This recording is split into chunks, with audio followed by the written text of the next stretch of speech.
Hey, what is up, everybody? Hope you guys, like always, had a wonderful Monday. I know how the start to the week can go, and I've been racking my brain all day long reading more than what I should. I never thought that, I shouldn't even say that.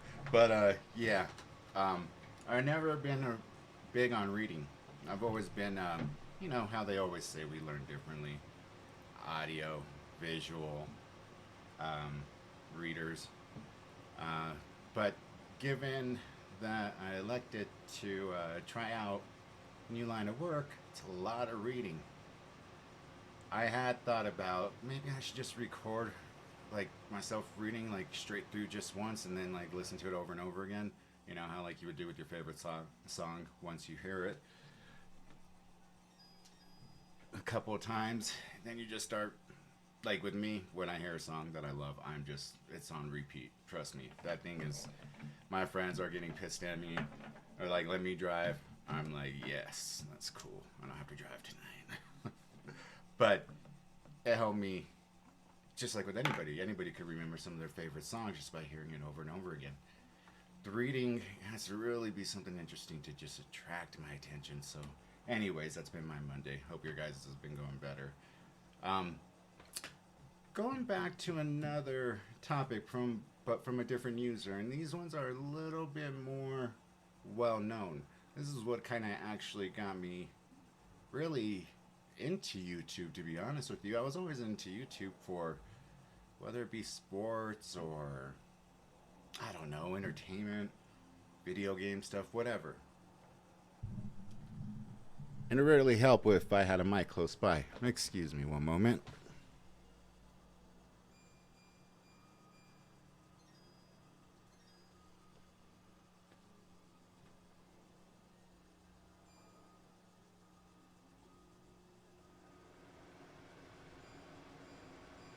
All right.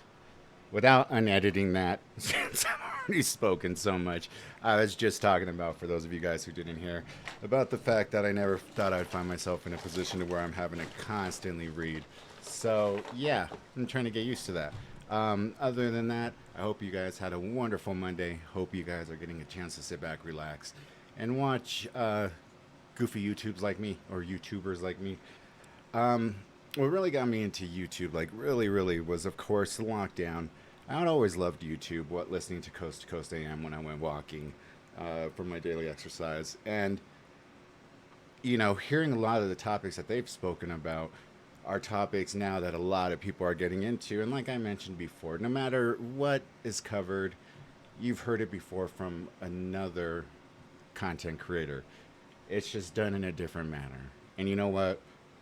There could only be so much news that is awful, thank God, because it just would be goddamn depressing having to, you know, constantly cover just these awful, depressing topics of unsolved crimes or solved crimes. It's just, yeah, it would get on anybody. It would weigh on anybody. And I know a lot of times, I think I've heard Mike O say it, a few others say, like, you know, how do you, you know, de stress and get away from that, you know, when you're constantly covering it and doing such a good job. And, you know, it's just give a day to myself. Let me get out, give myself a vacation day, get away from just thinking about all the horrors of people because there are wonderful people out there. So, with all that being said, what I'm going to get into today isn't as horrible as some of the stuff I have covered in the past, but it's there's some that are mysterious and others that are you know still horrible, but not to the extent that I've covered before. So let's get into it. Sorry for not having the mic close up. That makes it 2 days in a row now. So here we go, guys. All right, so you might be saying another one of these kind of topic videos, but you know, I really do like where this guy or how this guy presents it. To the point, no hypothesis from his point of view. I mean, he's. God damn it. Oh my god. Yeah, it's one of those days. So, you might be asking another one of these videos? Well, I like where this guy's coming from. He doesn't hypothesize. You know, he tells it as he knows it and as he's heard and as many of us have heard. So, give this a chance, see what you think, and yeah, we'll go from there. Did I hit on pause? I did. Iceberg topic has been covered into oblivion. Yes, I know that, but this iceberg in particular, created by Jimbo Seth, I have not seen been covered. And here's the kicker. It has over 1,000 entries, spanning across over a dozen subgenres of mysteries such as murders, puzzles, historical events, lost media, and much, much more. And it's oftentimes within these ultimate icebergs, as I like to call them, that we can discover the truly obscure topics that are rarely brought up. So this will be an ongoing series, probably going to span over 10 videos that are going to be 40 to 60 minutes each. Today we're just going to cover part of layer 1, which shows just how massive this iceberg really is. And as we dive deeper, we'll begin uncovering topics such as the French horse killing rituals, the monster of Udine, and the train defecator who caused tens of thousands of pounds worth of damage. So sit back and relax as we begin our adventure into this expansive unsolved mysteries iceberg.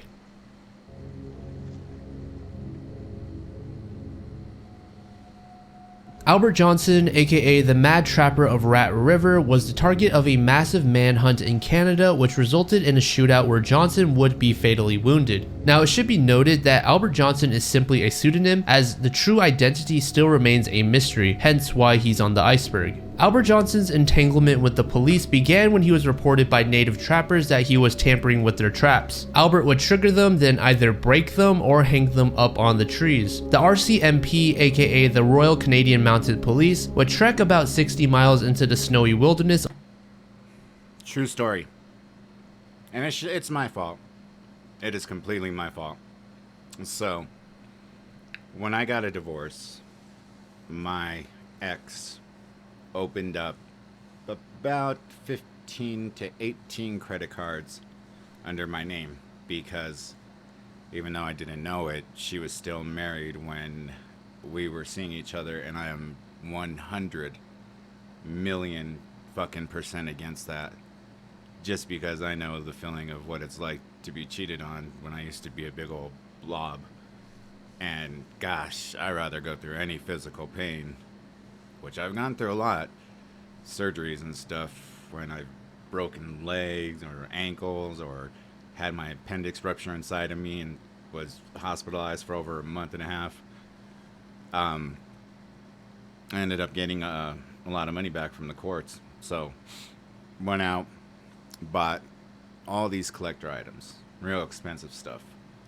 And I happened to order something, which this little prick used a VPN saying that he was a seller from Virginia.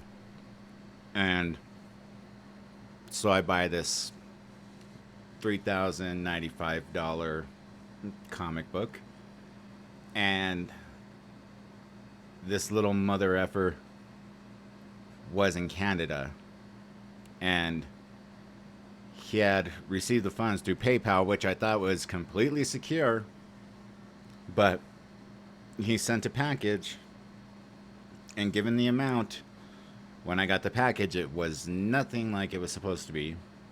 I complained to eBay. They didn't do shit.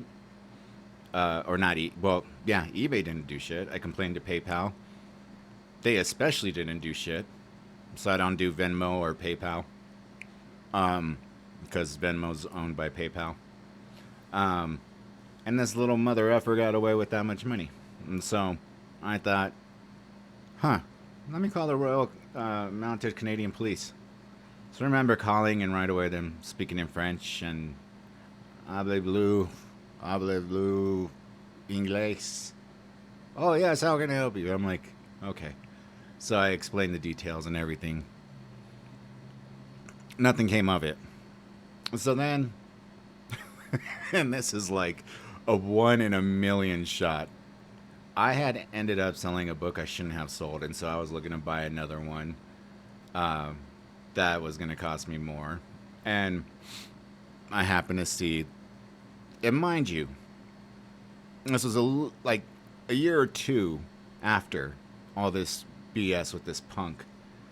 And the dumb mistake he made was giving his real name, But of course, he denied it when the police went over there and interrogated him, and I sent them all the copies, but I don't really even think they took it serious. I don't know, because they never really said much back when I followed up. But contact the store owner, and I'm like, yeah, I'm looking for this particular book, and it wasn't the book that I had lost or had money stolen from me from. And he's like, oh, yeah, you know, I have a consignment with so-and-so. And it struck me. I'm like, huh.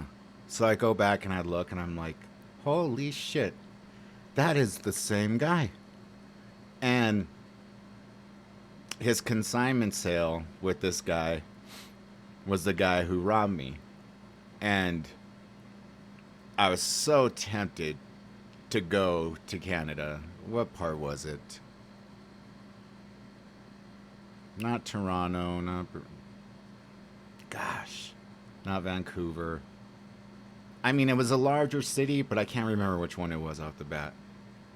But when I got him and told him that his buddy, because they were in the car at the same time on this one particular night, like, yeah, I have the guy who has that book that you're looking for. I just went off like, that mother effer stole it, blah, blah, blah. And then that guy just shit his pants and they hung up on me. You know, I found the name of the store and all that, and I have it written down somewhere. I don't remember. It's like, what am I going to do if I get to Canada? What, threaten to beat the guy's ass? He might be, you know, I mean, I'm 6'4", 225. I used to box, but he could be a boxer and an MMA fighter. Or it doesn't even matter. I'm not a violent person. I'm not, you know, aggressive like that. But when you steal $3,000 plus from somebody, you're going to find a way to get back that money. So my whole thinking was, I'm going to go to Canada. I'm going to call the police. I'm going to bring all the proof.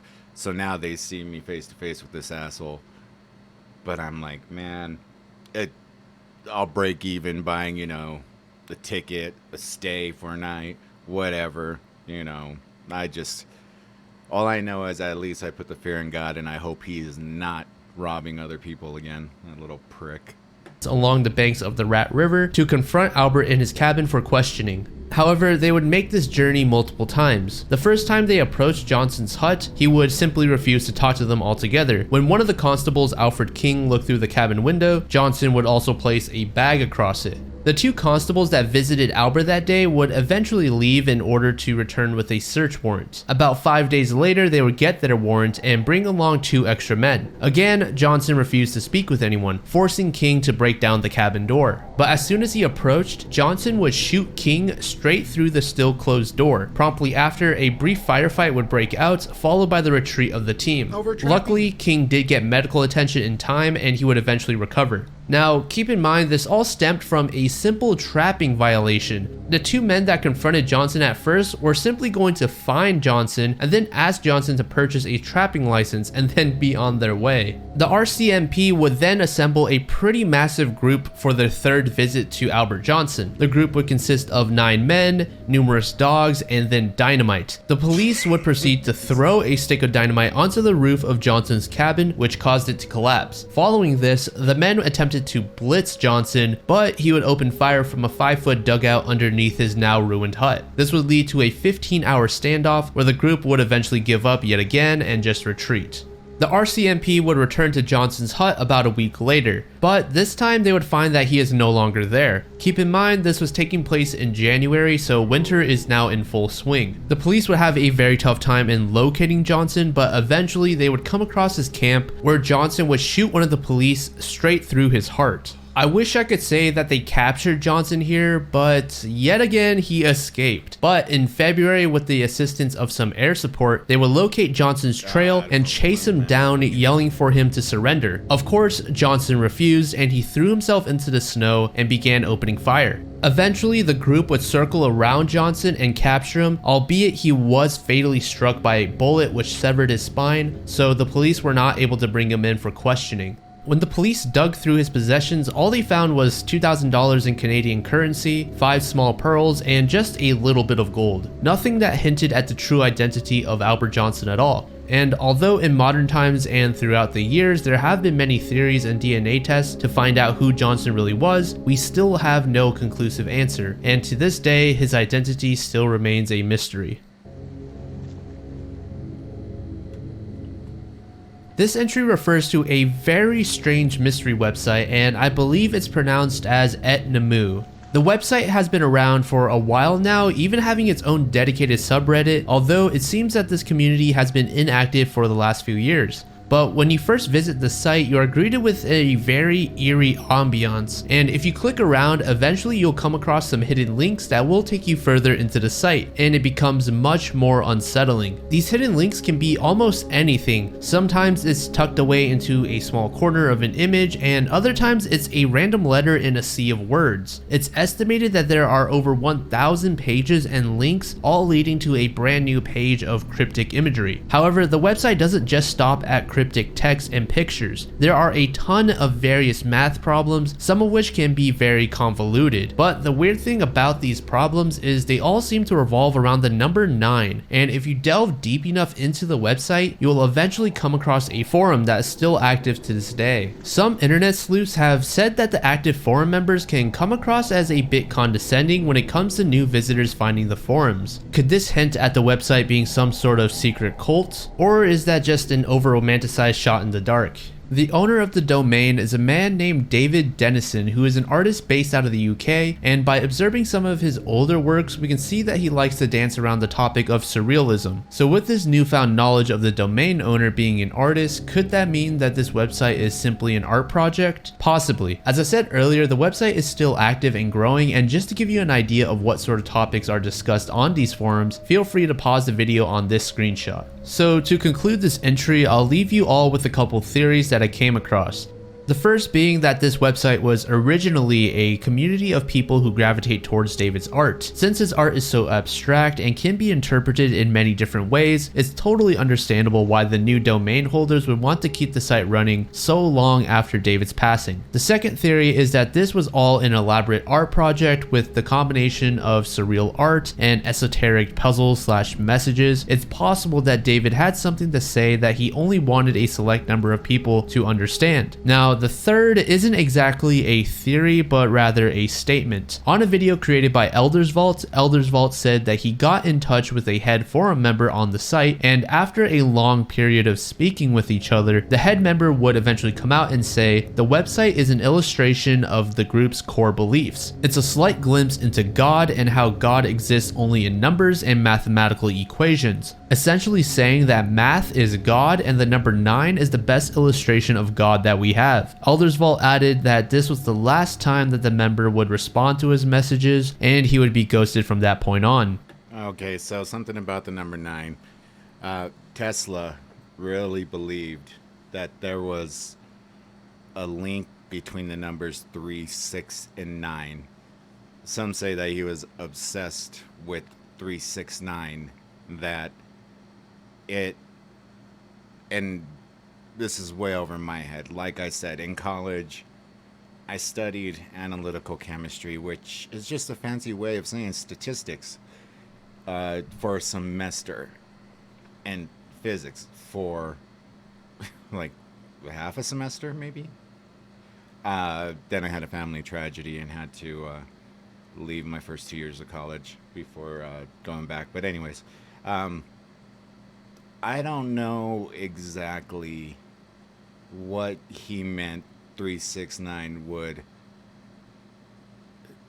unlock for the human mind consciousness, or what we could further do with technology by unlocking whatever code that he said 369 within 369 held.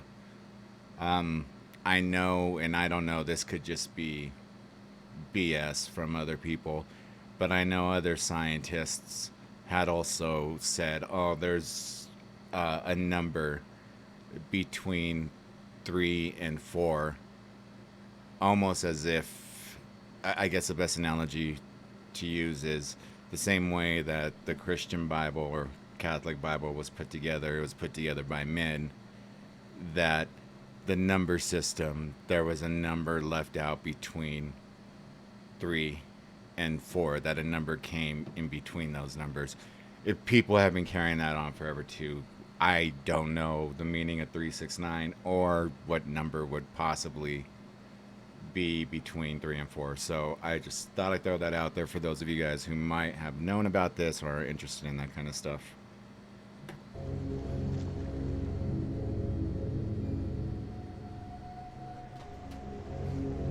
Would you, could you on a train refers to a train crash in the Hoboken train station on September 29th, 2016 in New Jersey. There were over 100 injuries as well as 1 casualty. Amongst the injured was the train operator known as Thomas Gallagher. Thomas would be visited by various entities including the FRA as well as the NTSB, and they discovered Thomas was not able to recall anything that happened during or shortly before the accident. I have another personal story about the only decent person that I ever met throughout my ex-wife's family was her brother. And her brother really was a good man. Really kind-hearted, just a gentle spirit, gentle soul, extremely smart.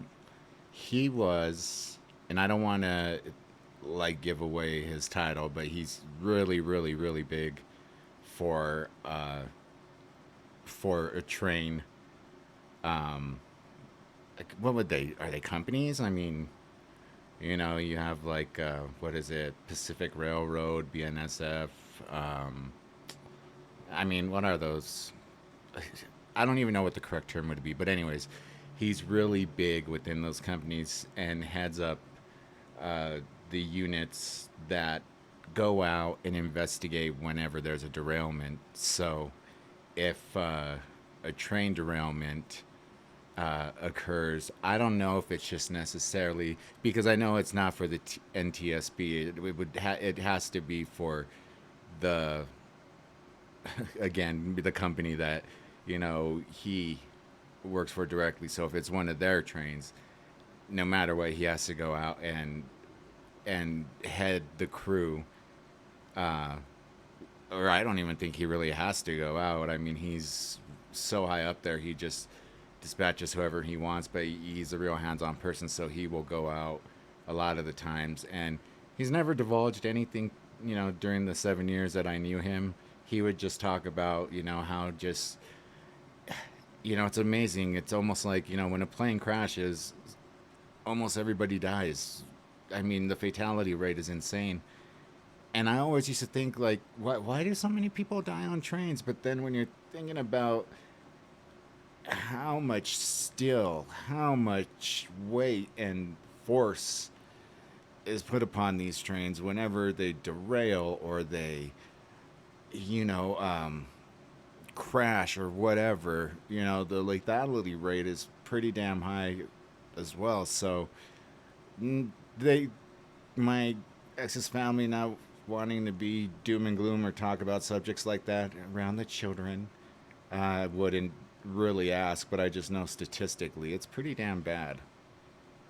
Thomas reported that he did not notice anything unusual in the moments before the accident, and he went on to say that he felt well rested that day. The NTSB would release the findings from the black boxes within the wreckage later in October, and they found that 38 seconds before the crash, Thomas would accelerate from 8 miles per hour to 21, which was twice the speed limit. It was also found that Thomas forgot to use the emergency brake and attempted to use it within less than a second from impact. Additionally, it was reported that the automatic emergency brake system was faulty, so it did not properly engage. In November of the same year, Thomas Gallagher's attorney would say that Thomas was suffering from undiagnosed sleep apnea, despite Thomas reporting to officials that he felt well rested. It should also be noted that the New Jersey Transit did have a sleep apnea screening program, but despite that, Thomas was cleared to work. And something else that I should mention about the exam is that it did take place in July, 2 months before the accident. So it's definitely possible that Thomas developed the sleep apnea later on. So now let's dive into the mystery part, and it's a bit of a conspiracy. So 2 days before the actual crash, there would be this very odd warning on TV that went live on various televisions within New York, which is normally only about a 15 to 30 minute train ride from New Jersey. The warning notifies us of hazardous materials and gives us the date of September 29th, which was the same day of the accident. The warning would end with the question, would you, could you on a train, which is definitely a very odd warning.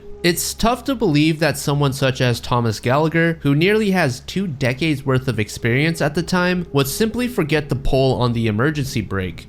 Or if you're more on the side of the brake being tampered with, then it's also obviously very suspicious that the automatic brake system would not work on the same day of the accident. Thomas would of course be fired from his position, but I do believe that in 2019 he was actually brought back on. Some speculators do believe that this was all just a big coincidence, with the warning being a result of some hacker, while others believe that Thomas Gallagher was part of some sort of secret syndicate group or something, or at the very least he was paid to cause the accident.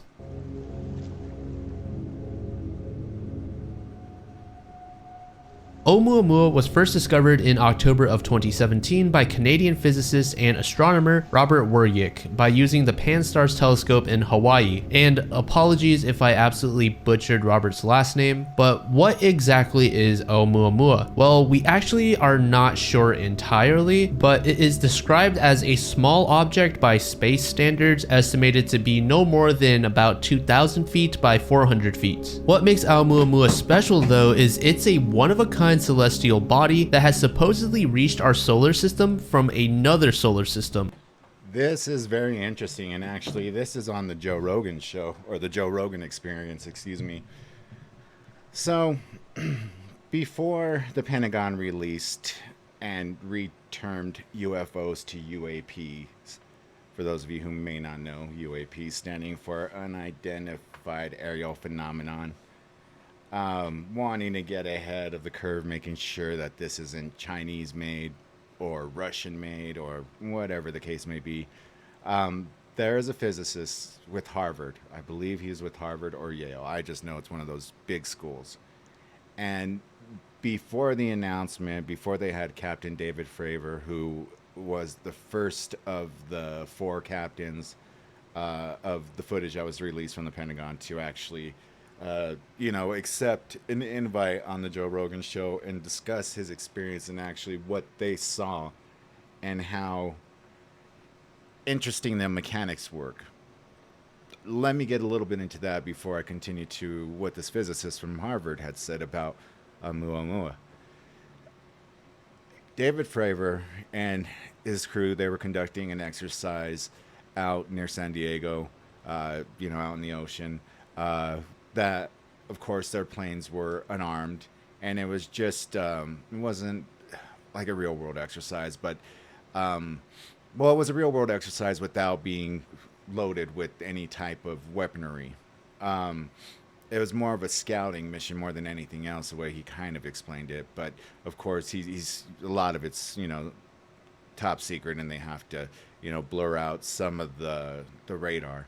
Well, anyways, as they're flying, the first person to see it was a female pilot, female captain, and then it got his attention because he's saying in the middle of the ocean, you don't start seeing white water breaks, unless it's hitting a rock. But you're not going to be finding a lot of rocks, especially on the Pacific Oceans, that you're going to be seeing white water breaks. What you see is basically, when they look down, is an X. He said it almost formed a perfect X. He's like, all of a sudden, we get on radar, this figure. And if you guys have seen the video, it's not the one that is flying super fast against the wind. It's not the one that's turning, but it's the other one. And what had happened was, under NATO rule and US rule, anytime a radar on any type of fighter plane is actively jammed, that is a form of war. And something actively jammed all their radars. However, one of the back man in these planes, from my understanding, the way he described it, these were brand new aircrafts that they're flying. They weren't the Raptors. They were another type of, aircraft, jet fighters that they were flying. But the radar men have the task of assigning targets with their radar, and that's when they give the go-ahead to fire. Well, he had the wherewithal to switch it to a certain setting to where it wouldn't automatically just be set to whatever they were catching. He was able to manually lock on, and once they can manually lock on, then it's going to stay on.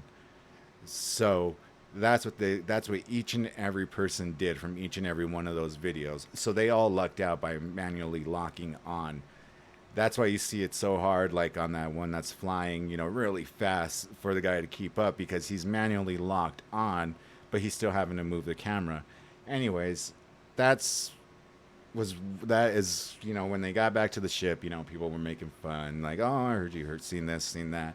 Then when it started to get out more and more, then people weren't as laughing about it. And he's saying, you have a certain amount, and those of you guys who have been in the Navy and have been on the ships might know this more than I do, but he said you have a certain amount of movies playing, like the same kind of movies playing all the time. I think he said for that a couple of weeks they had like Independence Day or something like that.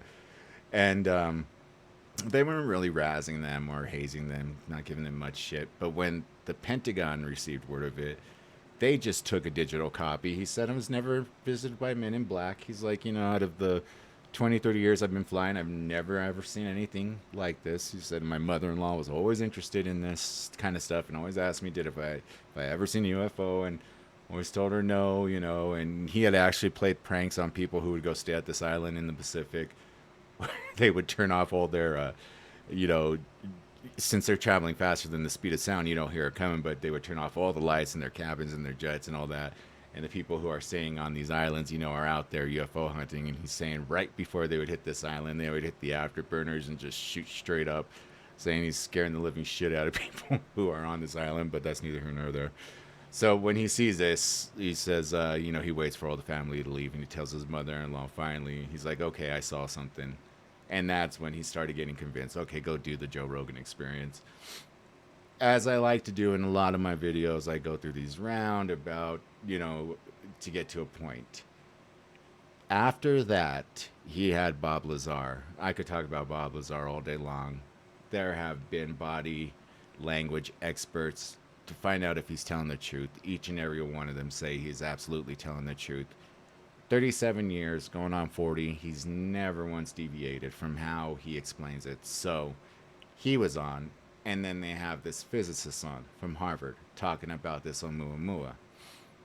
This picture that they show is not, I repeat, it is not the picture, or it's not a correct,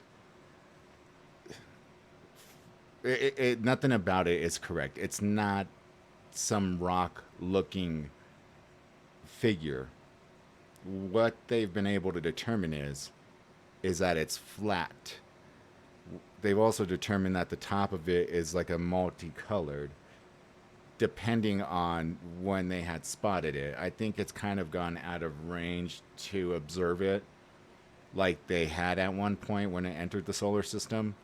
But the thing about it is, if it were this very slim asteroid, which slim, I don't, he could have explained it. I didn't listen to the entire show, but the way he explained it is, and we all know this from grade school, objects in space don't slow down unless there's some type of propulsion used to make it slow down.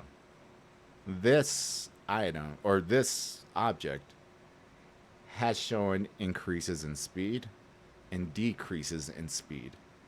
And smarter men than me, physicists, have been able to accurately judge this. Now, Neil deGrasse Tyson, he's constantly on the Joe Rogan show, and he's 100% skeptic. He's not going to want to ruin, what fame and everything that he's garnered. And rightfully so. He's a brilliant man. He's totally against that. He won't even entertain the thought about it really slowing down and going faster. But it is an anomaly, and it is something that is really unexplainable at this point. So I wanted to throw that out there from my point of view. And again, I'm sorry for going on forever, but I just wanted to let you guys know from what I've known. It's believed to just be some sort of exotic comet or asteroid, but some astronomers go as far as to say that it could be an abandoned alien spacecraft. I want to make it clear that the pictures that you guys are seeing are not actual photos that were taken of Oumuamua. They are simply illustrations, and astronomers have no idea what it looks like up close, only that it seems to have a reddish surface. When Oumuamua was first discovered back in 2017, the sun's gravity was able to slow it down, but it was not strong enough to stop it entirely. As of January of this year, Oumuamua is no longer in range of earthly telescopes. However, a team of scientists have said they want to build a spacecraft to pursue it. They have named this effort Project Lyra, and it is estimated to reach Oumuamua as early as 2047. And just for reference, it was estimated that Oumuamua was traveling at about 59,000 miles per hour. The 2001 anthrax attacks took place over the course of several months, beginning on September 18th, 2001, only 1 week after the 9/11 attack. And according to the FBI, this was one of the largest and most complex cases in the history of law enforcement. Letters containing anthrax spores would be mailed to various news media offices as well as a number of Democratic senators. These letters would result in the deaths of 5 people as well as the infection of over 20 others. In case you don't know what anthrax is, it's a rare bacterial illness that is caused by a spore-forming bacterium that typically affects animals, but nevertheless, humans can still be affected. If the anthrax spores are inhaled, it becomes much harder to treat compared to other means of infection. And in case you're curious what the letters would say, I'll go ahead and throw a couple of them up on the screen for you to read. The first known victim of the anthrax attacks was Robert Stevens, who worked at the Sun tabloid. Robert would come into contact with one of the letters and immediately begin vomiting and being short of breath. He would be sent to a Florida hospital where he would pass away only 4 days later. However, the letter that Robert came into contact with was never found. As time went on, the culprit would adjust the way that the anthrax was being presented. In one letter that was discovered at the New York Post, the anthrax was a clumped up ball of brown granular material and appeared to look similar to dog food.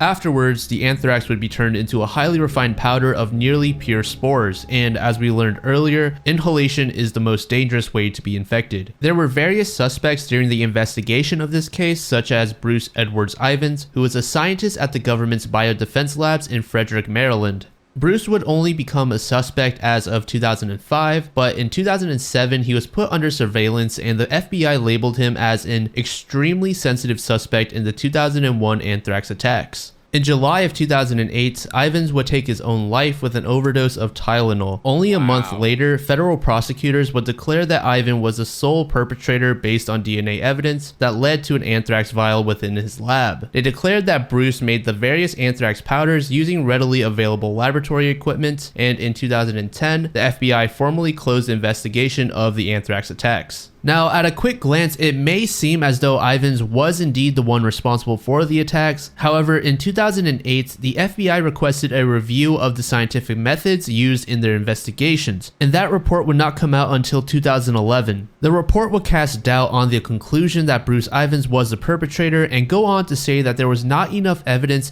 to conclude that the anthrax used in the letters originated in Ivins' laboratory.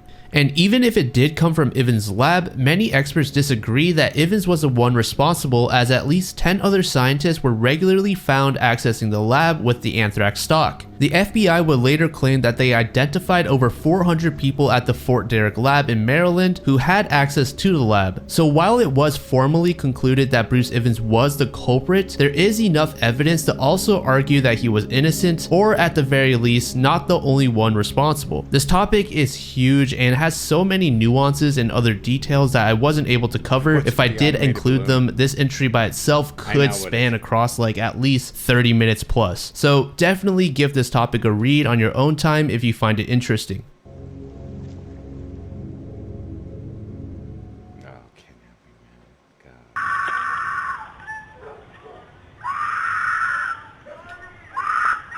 So for those of you guys who are into paranormal shows, they do a lot of ring cameras, whatever type of cameras, you know, setups of paranormal stuff. But I just know that the video compression rate's so low that half of it's, if not all of it, none of it's paranormal. But this really bothered me And let me rewind it. They even did a news story. It's just heartbreaking, man.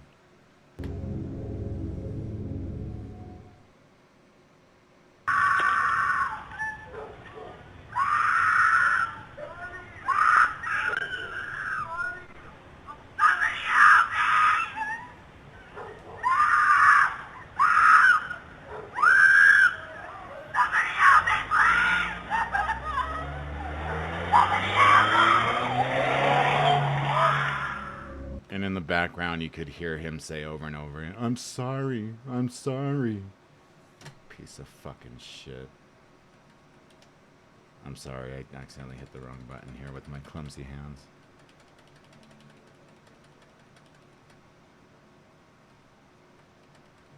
Ah, that gets to me.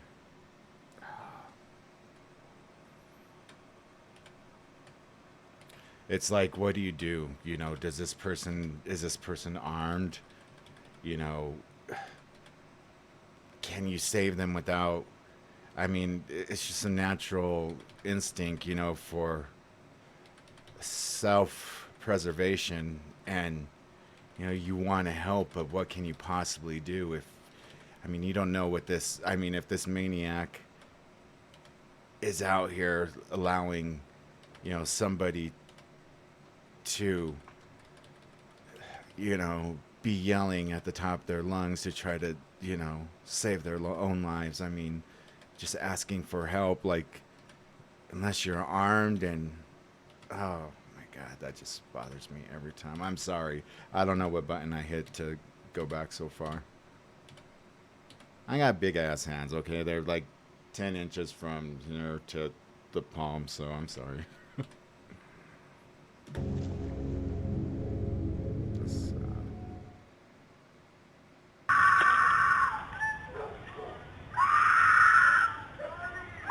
I'm sorry.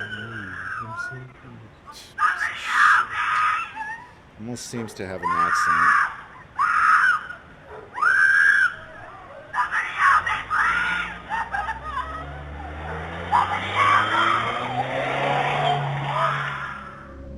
Back around 2019, this clip shot on a doorbell camera of a woman screaming went viral. This incident was caught in the southwest area of Los Angeles around 11:30 p.m. It isn't until around the 20-second mark where we can finally see a vehicle where a suspected male would force an African American female into the front passenger seat. One witness reported they saw the suspect pulling the unidentified female by her dark braided hair as she was screaming, as well as seeing plastic wrap covering the front passenger side window. The vehicle has been identified as a white Toyota Matrix, but it is unclear which year this car was made. Police have come out and said that they are not sure if this was a kidnapping or a domestic incident, but nothing has indicated that it's a hoax. Some people have proposed that this could have all been some sort of marketing ploy for a movie or something, but that doesn't make very much sense as no one came out to claim that they were responsible. If that were the case, then she deserves a lot of recognition, because that is just blood curdling, and I think a lot of us are smart enough to know the difference between acting and that.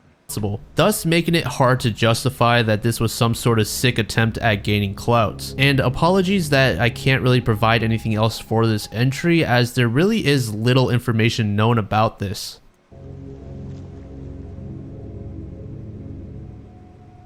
A858 is a subreddit that was discovered over a decade ago. The following text on the screen is the full name of the subreddit. When visiting the subreddit, you would find long Still learning about Reddit. strings of seemingly random combinations of letters and numbers. Obviously, the first thing people would assume this to be is some sort of code. So groups of university students, code breakers, and various internet sleuths would come together in an attempt to decipher the mystery of A858. One day, users would notice someone posting hexadecimal chains in the r/solving A858 subreddit that matched with the original subreddit. Shortly after, users would find out that the owner of the original group was hosting an AMA in code, so moderators would set up scripts in order to more seamlessly communicate with the owner of 8858. When asked why they decided to break their silence, the owner simply answered with, "The audience was getting frustrated." Additionally, when asked what the point of this puzzle was, the host would reply, "We cannot disclose the purpose. 8858 will end when the purpose is disclosed or discovered." Fast forward now to about 5 years to 2016, an account that goes by Team W Mod would surface inside the r/solving 8858 subreddit. They would create a post saying that the 8858 project has ended and any future efforts made to solve the mystery would be in vain, as the information available to the public is not sufficient to solve all outstanding puzzles. The moderators of the solving subreddit would confirm that Team W Mod was indeed an owner of the original subreddit. Shortly after this, the Team W Mod account would be deleted and the main 88 subreddit would be set to private.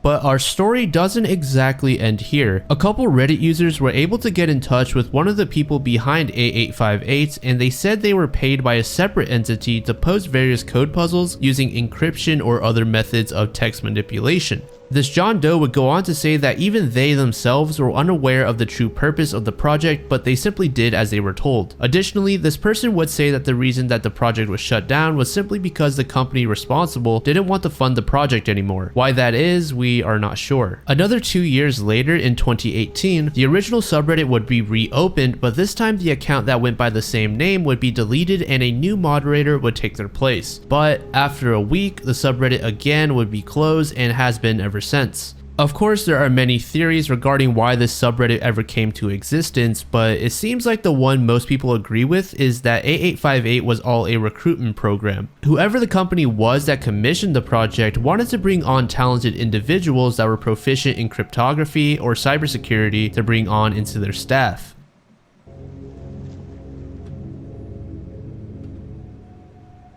If you guys have not heard of Mr. Cruel before, I'd like to give a content warning as this guy is absolute scum. We're going to be talking about cases involving minors, so that should tell you all that you need to know. If that makes you uncomfortable, I totally understand, so please skip forward to the above timestamp. So if you're still here, Mr. Cruel is the alias given to an Australian child who attacked at least 3 girls in the 1980s and early 90s. Obviously, Mr. Cruel has never been identified, and all 3 confirmed cases have not led to any sort of progression when it comes to finding this man. Mr. Cruel would always wear a mask when assaulting his victims, and the only thing that we have to go off of is this police sketch based on what one of the victims remembers seeing. He's described as a highly intelligent and meticulous person, having even gone as far as leaving red herrings to divert the attention of the victims' families and the police. Mr. Cruel is believed to have videotaped and photographed his victims during the attacks, and detectives believe that if he is still alive today, he is likely involved in some sort of underground child trafficking ring.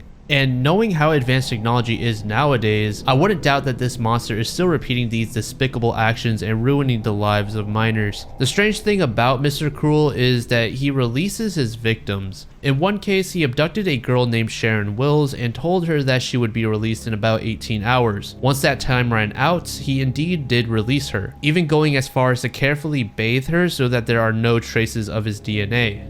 There are theorists who believe that Mr. Cruel could be the Golden State Killer, as they both share strikingly similar tactics and routines when it comes to abducting people.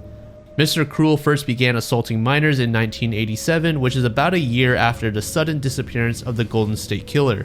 However, Australian police would rule out the possibility of them being the same person. While it is unlikely, I really hope that there will come a day where authorities are finally able to capture this monster, assuming he is even still alive. This is interesting. This entry is pretty self-explanatory. Everyone, regardless if you're religious or not, have heard or even given thought to the idea of an afterlife, a plane of existence for once we die. But of course, it's impossible to know what really happens to us once we pass away. In 2008, a large-scale study conducted by the University of Southampton was launched. It involved over 2,000 patients from 15 different hospitals in the UK, the US, and Austria. And of course, take what I'm about to say with a grain of salt. What the university found was that when patients experienced a near-death situation, they were able to retain a perception of awareness where they can somewhat recall their actual death. That to me is absolutely terrifying. The only way that is not going to be possible is if you die from some type of quick blunt force trauma to the head. Suffice it to, I mean, a gunshot to the head, anything traumatically to the brain. Boom. You know, I guess painless, but I don't want to find out for myself. There is a rumor that when they, was it the French Revolution? I'm not quite sure, but I know when they put the Queen, I want to say it was the Queen. I may be wrong. I'm not the greatest at history. But when they put her under the guillotine and they grabbed her head and the executioner smacked her in the face and she blushed. And that was reported by hundreds, if not the thousands of people who'd go and watch this nasty, awful shit. But you know how frightening that would be to know that you're dead? I mean, life has its ups and downs. We all have our good times, our bad times, times of joy, times of just crying and sadness. I mean, but to actually have the wherewithal to know that you're dying,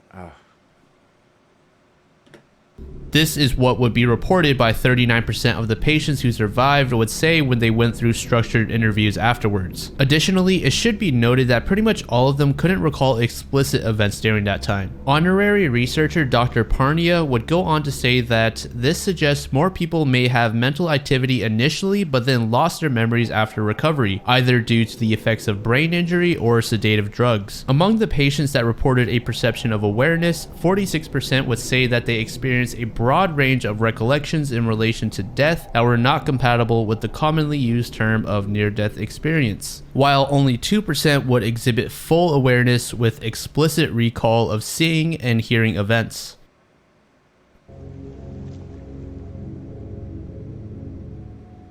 I won't spend too much time on this entry as Amelia Earhart is one of the more famous figures in American history, but for my audience that is not based in the US, or if you simply need a refresher on Earhart, I'll provide some brief background info. Amelia Earhart was born in 1897 in Kansas and is famous for being the second person to fly solo and non-stop across the Atlantic, and the first woman to do it, as well as being the first person to fly solo and non-stop across the entire US. But what makes her story truly perplexing is how she went missing on her journey around the world. In May of 1937, Amelia Earhart, along with her navigator Fred Noonan, would begin a round-the-world flight which began in California. The aircraft that they would be taking on this journey would be a twin-engine Lockheed Electra. But in July of that year, only 2 months after the journey began, Amelia and Fred would disappear near Howland Island. Rescue parties would be sent out, but of course, they would not be able to find either Fred or Amelia. And around 2019 to 2021, there were some plane wreckages found underwater, but no one could say with confidence that any of these wrecked planes were Amelia's, as the Electra she piloted was very popular at the time. So in that case, what happened to Amelia and Fred? There are many theories as to what happened to Amelia, one of which is called the crash and sink theory, which suggests that Amelia's aircraft simply ran out of fuel and then crashed into the ocean before being swallowed up by the sea. The duo was aiming to land on Howland Island, but unfortunately the Electra probably ran out of fuel and just wasn't able to make it.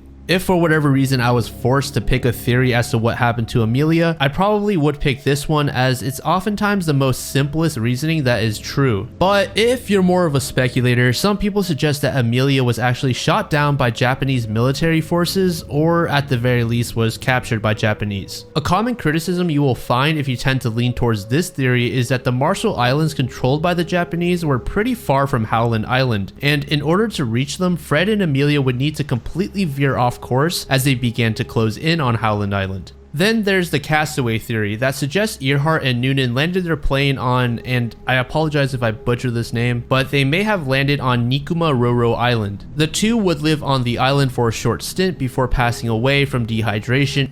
Now, there have been several documentaries about this, and they did find, of course, bones, I cannot recall, so I'm not going to say for certain if it was female and male bones, but she was very not subconscious, excuse me. Well, yeah, subconscious of her freckles. So she was very well known to use freckle cream back then. And they did find a bottle of this. Now, if she crash landed, chances are they're injured. She, I don't know why. I mean, she could have just had, that bottle out and about. I can't foresee her wanting to use it. Maybe, I don't know, ingesting it because there wasn't anything else around. Uh, but there is a particular species of crabs or excuse me, lobsters that are around that area. And if you watch Mr. Ballin, he went over this. But for those of you guys who do not know the size of these crabs, let me just show you. Now look at the size of these sons of bitches. I mean, they call them coconut crabs for a reason. People don't realize, and I don't know how I came across it, but there were some guys playing golf in,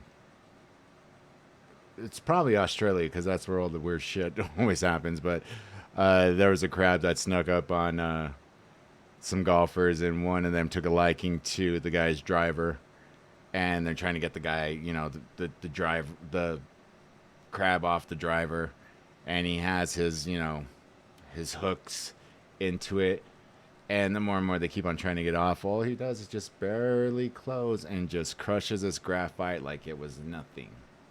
Excuse me. Like if there wasn't anything there. Now, the reason why they call them coconut crabs, for those of you who know, coconuts are a pain in the ass to open.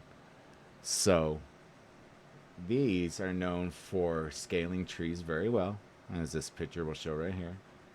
And their claws, it can just crack open a coconut as if it were, I don't know, give me a good analogy here. A Kit Kat, perhaps? Yeah. So the theory is they're very, very, they're almost like sharks in the sense that they smell blood from a long ways away. So say if Amelia Earhart and Freddie Nunez were injured and bleeding, gosh, that'd be an awful, awful way to go.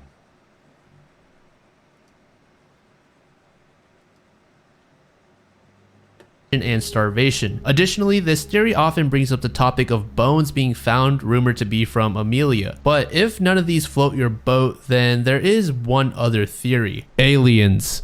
Completely baseless, but definitely the most fun to shoot the shit about. Amy Lynn Bradley is an American woman who went missing during a Caribbean cruise in 1998. One night during the cruise, Amy and her brother Brad would visit the ship's nightclub and eventually retire for the day, and then head back to their cabin. Brad would enter the cabin at about 3:35 a.m., while Amy followed 5 minutes later. When Amy's father woke up around 6 a.m. to check on his daughter, he would find that she had gone missing from her room. Immediately, he began searching and notified the crew, who got the Coast Guard involved. They would conduct a 4-day search in the surrounding waters, thinking that she may have fallen overboard on the balcony and drowned. However, many investigators would reject this possibility, as Amy was known to be a proficient swimmer. The crew members would scour the ship and send out multiple announcements asking for Amy to report to the staff, but unfortunately, no luck. Eventually, the Coast Guard would send out 3 additional helicopters as well to assist in the case, but yet again, they came short of finding Amy. Some theorists believe that Amy was actually kidnapped and sold into the Caribbean trafficking industry. This theory would be somewhat strengthened with the reported sightings of Amy residing within a brothel in the Caribbean. Multiple residents and Navy officers would report having sighted a woman that looked strikingly similar to Amy. This theory goes a bit deeper and suggests that the band/staff also played a role in her disappearance. Throughout the night, the same waiter would persistently approach Amy's family multiple times, asking for them to pass on a note to Amy, which invited her for a drink with the waiter. Earlier I said that Amy's father went to check on her at 6 a.m., but I did leave out the part that said he also went to check on her at around 5:30 a.m., and at that time she was still sleeping. So whoever took Amy, if she even was abducted, had to have worked in that 30-minute window. And we are aware that the crew has a log of when the cabin doors opened, so it's possible that the crew indeed played a role in her disappearance. Then the final theory is that Amy took her own life by willingly stepping off of the balcony. And as you all likely know, the longer these missing persons cases go on, the more unlikely it is that they actually survived. The Axeman of New Orleans was a serial killer active in Louisiana from May of 1918 to late 1919, and to this day, the identity of this murderer is still unknown. The Axeman mainly targeted Italian Americans and Italian immigrants, specifically females. It's hypothesized that the women were the main target of the murderer, and he would only kill men when they got in the way of his intended victim. As the name would suggest, this murderer would use an axe to kill his targets while they slept in their beds. And oftentimes the axes that he would use would be the ones that he finds in the victim's own homes. Additionally, whenever the Axeman was finished with the victim, he wouldn't take anything from their homes, suggesting that the man was a sadist of sorts and derived pleasure from taking others' lives. Like with many obscure mystery serial killers, there aren't many plausible theories as to who the culprit is, and that is especially so with the Axeman, as most of the theories proposed had lots of holes and the case overall is just very old. For example, one theory suggested that the Axeman was a man named Joseph Momfrey who was shot to death in Los Angeles in 1920 by the widow of Mike Pepitone, who is one of the Axeman's victims. However, this theory would kind of be debunked as a true crime writer named Michael Newton would search the LA courtrooms and fail at locating any evidence of a Joseph Momfrey being killed in LA. Another theory suggests that the Axeman had some sort of connection with the mafia and therefore had an easy time staying hidden. But regardless of what theory you lean towards, it's nearly impossible now for us to learn the identity of the Axeman.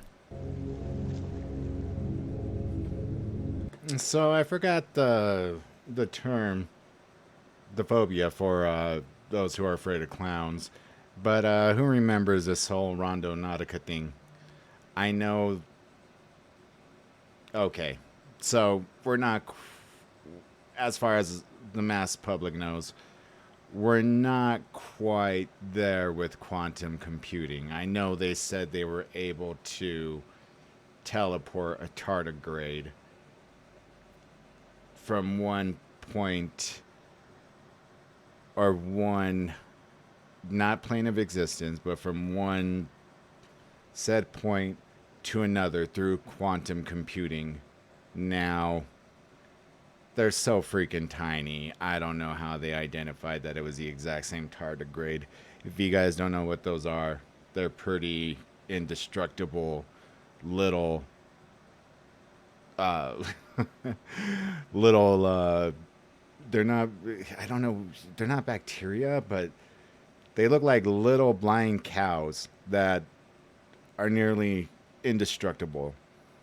If you subject them to Antarctica type weather, they know how to hibernate to keep themselves alive. If you subject them to, thermal vents that reach thousands of degrees of, I don't want to say Celsius because I'm not familiar with the metric system, but Fahrenheit, they survive. So again, I don't know how it was confirmed. It's just a story that was published on one of Scientific America. Anyways, that brought me way away from my point about phobia. But Randonautica with the quantum computing, I don't quite understand. I don't know if a lot of it was coincidence. I know they found or had to open a case because of a couple bodies that were found.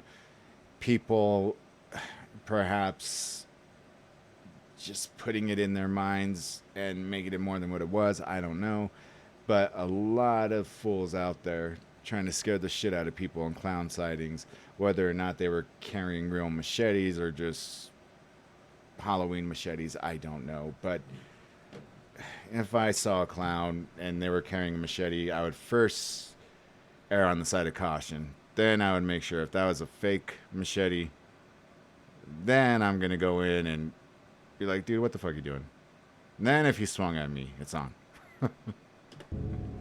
The clown sightings of 2016 was definitely one of the strangest phenomena that I experienced. In 2016, there were reports of people dressed as evil clowns in really odd locations, such as forests, schools, and playgrounds, just to name a few. Moreover, these incidents were not limited to the US. There were numerous reports of these clowns in Canada as well as the UK. However, it was the largest within the US. The clown sighting that started all of this turned out to simply be a marketing stunt for a horror film being shot in Wisconsin, but for whatever reason, others would begin donning clown attire, and in some cases they would attack people in nearly every state in the US. Social media would amplify the effects of the clown sightings as more people would begin joining in with the attempt to go viral and get some clout. Now, it's not like dressing up as a clown and walking around in public was a brand new thing. In 2013, 3 local filmmakers from England would dress up as a creepy clown to drive traffic to their Facebook page. In 2014, Italian YouTuber DM Pranks would begin dressing up as an evil clown to scare civilians, which would earn him hundreds of millions of views. But for whatever reason, 2016 would mark the largest event involving clowns. The earlier mentioned Wisconsin filmmakers would post 5 pictures of clowns roaming in an empty parking lot, which went viral and marked the beginning of hundreds to thousands of additional clown sightings in other states. But due to the chaotic nature of this drawn-out event, it was extremely tough to identify and capture those that took this charade too far.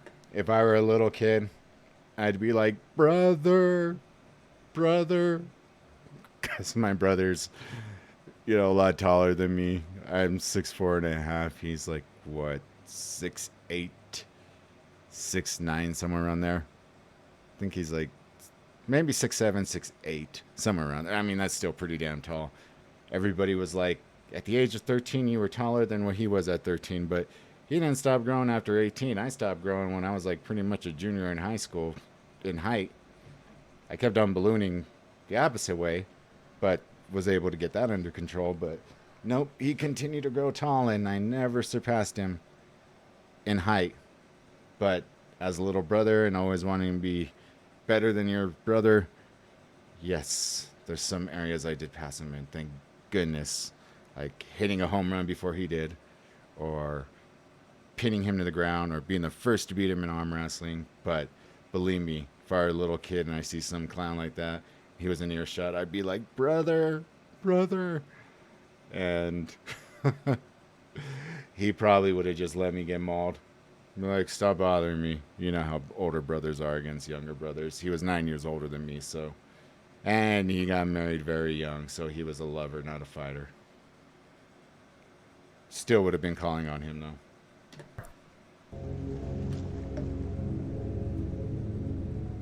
Angel hair, aka silicious cotton, is a sticky fibrous substance that resembles a spider web. One day in a small town in France, something would loom over the town, and many people would call this a UFO.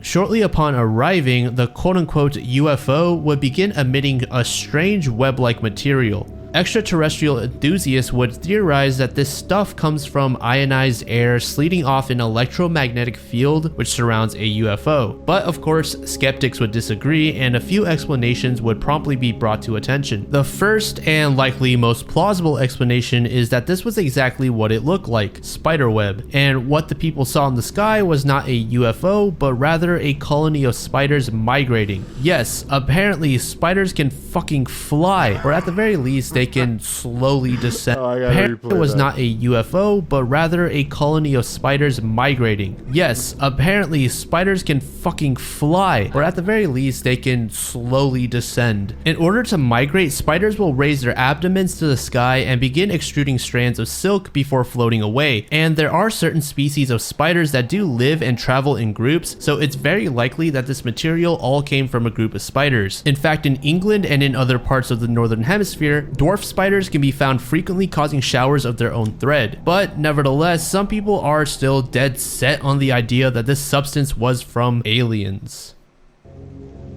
I know there's been some other shit caught that was weird. Ball lightning is a rare and unexplained phenomenon described as luminescent spherical objects that vary from pea-sized to several meters in diameter. These balls of lightning are typically associated with thunderstorms, but they last considerably longer than the split-second flash of a lightning bolt. After a short amount of time, these balls of lightning would explode and leave behind an odor resembling that of sulfur. Descriptions of ball lightning vary quite drastically, but for the most part, people who have reported sighting it have reported that it moves sporadically, side to side, up and down, and generally unpredictable trajectories. Additionally, some people said that this ball could move objects, while others described it as destructive. Instead of stopping when being met by an object, it would simply burn a hole through it and continue on its path. For now, we don't really have a widely accepted explanation for ball lightning, but there is a hypothesis that proposes that the ball of lightning is made up of vaporized silicone that is burning through oxidation. When lightning strikes Earth's soil, it vaporizes the silica contained within it, which somehow separates the oxygen from the silicon dioxide, turning it into pure silicon vapor. And as the silicon cools, it would condense into a floating aerosol and begin glowing due to the heat reassembling with oxygen. This one interests me. The Baltic Sea anomaly is this structure that can be found in the Baltic Sea. This strange object was first discovered by Peter Lindberg and his Swedish Ocean X diving team in 2011 and has left many onlookers confused as to what exactly caused the formation of this structure. The various details look much too meticulous to have not been made by intelligent life, as they would say, such as the strange stair formations, which made Lindbergh propose the idea that this was constructed 10 Yeah, there's no way you have divers down there. I know that's just an artist illustration, but that... I mean, nature has its boundaries of what it can and can't create, and there are just certain form factors that it can't create. Of thousands of years ago before the Ice Age. And Lindbergh isn't completely detached from the possibility that this is simply a very strange natural formation, such as a meteor penetrating through an iceberg during the Ice Age. But regardless of what anyone proposes, scientists are completely baffled by it. Some speculators like to lean into the idea that this structure could be part of an Atlantis-like civilization. Not necessarily saying that the underwater city of Atlantis is real, but rather proposing that there was once a city here that was claimed by the sea over time. And another more reasonable proposition is that this anomaly is a glacial basin. The divers gave an associate geology professor at Stockholm University samples of the stone they found, and he said that it could be volcanic rock. Volker would add that while it is out of place, it is not unusual to discover hardened lava under the sea in the Baltic region. This one is trippy too. The Battle of Los Angeles is the name given to a supposed attack on the US by Imperial Japan in 1942. The incident occurred only 3 months after the US entered World War II, and as I said earlier, it was thought to be the Japanese doing the attack. But the Secretary of the Navy at the time, Frank Knox, labeled the attack as a false alarm. This topic, of course, would take over newspaper headlines at the time, and many speculators would call this a cover-up. The U.S. Coast Artillery Association identified a meteorological balloon around 1 a.m. and have labeled that incident to be what sparked everything. Military forces would begin to open fire at the object, and quote, "Once the firing started, the imagination created all kinds of targets in the sky and everyone joined in." Later in 1983, the U.S. Office of Air Force History would attribute the events to a case of war nerves. Basically, everyone at the time was on edge due to the war that the US joined in on and were somewhat paranoid. It didn't help that at the time there was actually a warning that there may be an attack on California, so there were flashing lights and flares all around. When the first couple people shot at the balloon thinking it was an enemy aircraft, others would promptly join in out of paranoia without taking the time to actually assess just what they were looking at.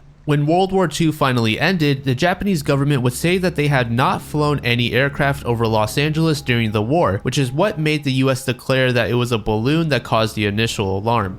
And as I said at the beginning, many people would call this a cover-up and would say that this was actually the US hiding an alien interaction. This image here would be pointed to as having searchlights targeting a UFO, but would later be said to have been heavily retouched before it was published by newspapers. So who knows, was it really aliens and the government was covering it up, or was it actually a paranoid shootout on a balloon? Okay, so I'm very familiar with this, and no. It wasn't heavily brightened up to make it look as more than what it was. This was wartime and right after, not too far after Pearl Harbor. In order for the Army to have launched these massive shells, look at it this way. You're telling me that some of our top minds at the time of Roswell come out, say, hey, we just brought down, or they didn't say brought down, but we just recovered a flying disc in a ranch in Roswell, New Mexico. The very next day, oh, it wasn't a flying disc. It happened to be balsam wood and, this rubber that is able to hold a lot of hydrogen gas, to fly so high.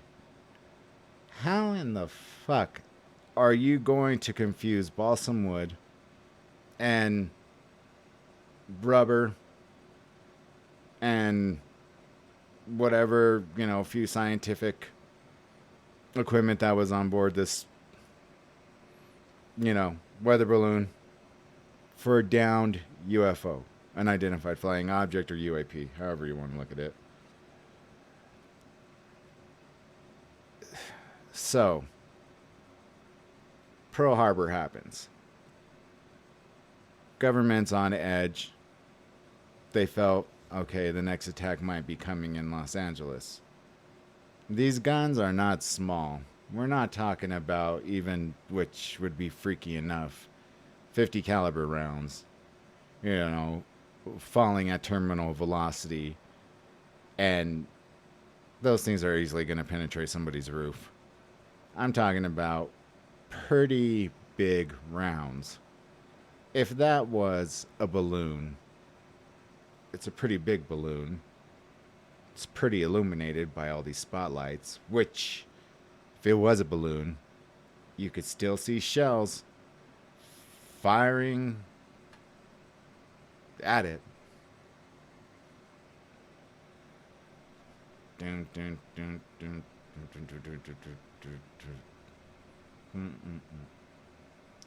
And testimony concluded that however, I know they fired hundreds, if not thousands of rounds. They ended up killing on upwards of, let me just round it up. I know life shouldn't be just rounded up, but I want to say about 10 individuals were either critically injured or completely killed from the falling shells that didn't bring down a balloon.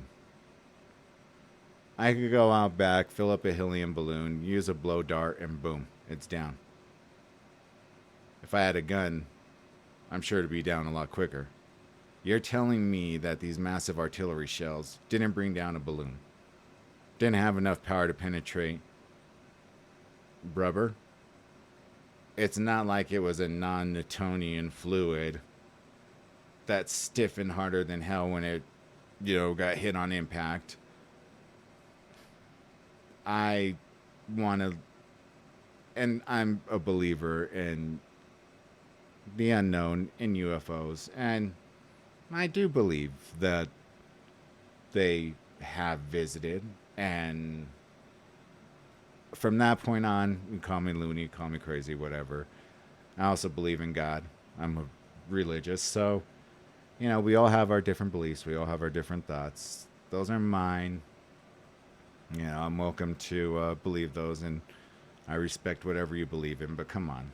You're firing artillery shells at something all these spotlights are trained on. If it was just a balloon, you're telling me all these spotlights are trained on it, and you're seeing all the artillery shells here being blasted at it.